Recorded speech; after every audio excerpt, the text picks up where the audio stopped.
Hey, what is up guys, welcome back to my channel. So in today's video we're gonna see if you should buy this device in 2022. This is Samsung Galaxy S20 Plus, and we will see every aspect of this device, and we'll see that if you should buy this in 2022 or not.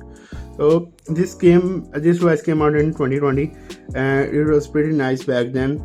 It was the flagship device, S20, S20 Plus and the S20 Ultra. They were the flagship devices from the Samsung, and this was around $1,100 back then, and it was a great device. It had like all the features that Samsung put at that time. They just put it in this device. So it was not the biggest step up in terms of design. If you see, the design just looks good, but I think S10 did look actually way better than this one in terms of designing. It was just very nice designing. This one they didn't really just do anything. They just put like a square and they call it a day. That's what happened with this device. But in the front you can see it just looks amazing. It definitely looks way better than any device. You can see there are very short bezels. You can see just like I think this one is 0.2 mm and this one is 0.1 mm. Very short bezels, just barely visible, and it was just a great device back then. And I think if you just do the side by side designing comparison, you can see that every device just looks better than this one. The Note 10 and S10 both look a little bit better than this one. So the next thing we'll talk about is the 5G capabilities of this device. There are two variants of this device. One is 5G and one is 4G. This one right here is the 5G. It also comes with the 12 GB RAM. I think that's why it has 12 GB RAM. It is 5G.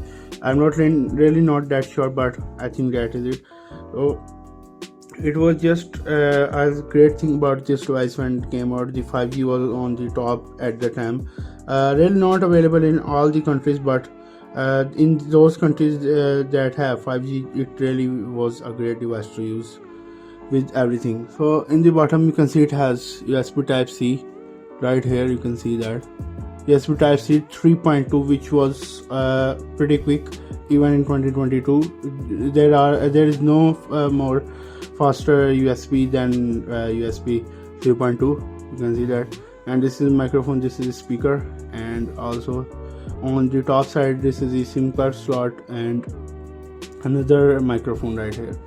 It is just great to see that there are so many features in this device. Talk about a display now. You can see it is 120Hz display. It was just the best of the best at the time. Even in 2022 there is no better display than this one. And now the S22 Ultra has came out, you know that, and it also has the exact same display type, 120Hz and 1440p, exact same specs, but a little bit tuned to the so it can go up to 1 Hz, and if you are not using it, so to save battery life. This can also do, but it can only go up to 10 Hz if you are not using it, which was great. And 120 Hz everything, HDR10 plus certified, 1440p resolution, and it was dynamic AMOLED, 6.7 inch display. It is a very big display. The whole phone is display. There are no bezels, as you can see. It was just a whole lot of screen in a phone, and amazing screen at that matter. 1200 nits was the top brightness if you are in direct sunlight, and if you're not, it can go up to 800 nits. And also one thing I want to mention is that it does not only have the 120, it also has 240 Hz touch sampling rate, which was very fast. It is very good for gaming. If you play games on your phone, it is very good. The touch sampling rate is very quick because it is 240. Every device has 120, but this one has 240, so which was very great. And if you talk about the CPU and the performance of this device, you can see that in the CPU right here. I will show you. It has the Snapdragon. This one is not the Snapdragon. It has Exynos 990. You can see that 8 cores. There was also a Snapdragon variant which was a little bit faster and better in this device, but this one is the Exynos 990. it got a lot of criticism from everybody that Samsung made the Exynos 990. It was not the best CPU at the time, but it was more than, if you want to use daily, it was more than enough. But some people, they really didn't like, because the Snapdragon variant, Snapdragon 865, was a little bit better than this one. But after some software changes they made, and now it is running on Android 11, it really feels very good. It is very smooth actually. So Snapdragon was a little bit better, but this one also is good. It is not that bad, but if you really want to play high-end games, if you are using maximum graphics, then you should just consider lowering it a little bit down, because it will not perform that well. But it is way better than many devices out there in the same price range also. It was 7nm plus, and the graphic card was the Mali G77. You can see GPU render right here. ARM was the manufacturing of the GPU, and the Adreno 650 was the Snapdragon variant's GPU. So it is just good. And the RAM was, you can have two options. If you want to purchase the 8GB RAM variant, you can do that also. You can do the 12GB variant. This one is 12GB, you can see that right here. It is showing 10.9GB. It is 12GB variant, which is very quick, just amazing. Also, I want to mention one thing, that if you are using 120Hz in this device, you cannot go to 1440p resolution. You have to stuck with 1080p. I'll just show you right there.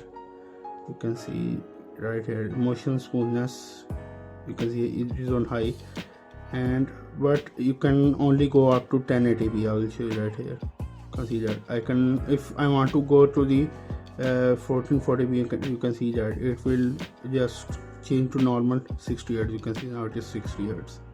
You can see now you cannot go up to the 128. This was a very bad thing, but they have to save battery life. If you are using 1440p and the 120 at the same time, would be very bad. Battery life would have been very bad. That's why they did this, and there's pretty much nothing you can do about that. 12GB RAM. This variant has also 3.0 UFS storage, which was quick. You can go, the base variant was 128GB. Like this one, you can go up to 256 or even 512GB. And one amazing thing about this device was it can also install SD card in it, which was great. You can go 512GB SD card and also 512GB storage. You are sitting with 1 TB in your pocket, which is just amazing. And if you talk about the cameras were great, just amazing cameras. And the main sensor was 12 megapixel 1.8 f, and there is telephoto camera 64 megapixel that was, and the wide angle 12 megapixel again camera. And there is time of flight sensor right there also, and a depth sensor 0.2 megapixel depth sensor, which was quick. And it was for if you want to make a portrait photo, then it was just great to use that. Even portrait videos, it is great.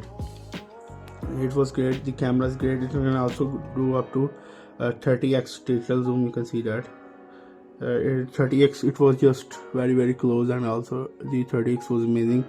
You can go up to 10x. 10x was very sharp actually, but if you go up to 30x, it will just pretty much, you cannot see pretty much nothing. 10x was great. The cameras are great in this device, great color scheme and dynamic range, everything. The shutter speed was quick, everything was great. The night mode was great. And the front camera is 10 megapixel. It can also shoot up to 4K 60 even on front camera. That was insane, guys. Front camera and 4K 60, it is good, very good.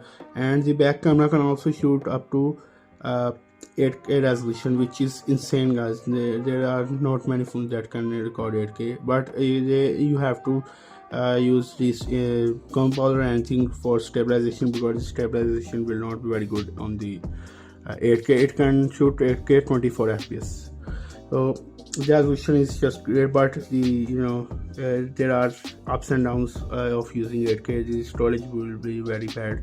It will take a lot of storage, and it is not very good optimized in the dynamic range comparison. But you can use 4K 60 or 30 for good video. You can also make HDR video, the iPhone then the iPhone 13 came and they told that they are using HDR video capabilities, but this phone was old and it already had that, which was great. So if you talk about the speakers right here, I will show you that these speakers are also great. 2 speakers, stereo speakers, and which was just great. It's very loud, as you can see.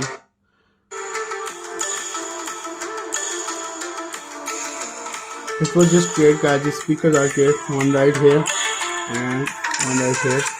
2 speakers, very good, and they are very loud speakers. They will not disappoint you anywhere, even in the noisiest areas. It will still be very good. And the one thing I also want to talk to you about is the ultrasonic fingerprint scanner. I am using the UV glass protector on this device. The Samsung actually told to use the cutout protector.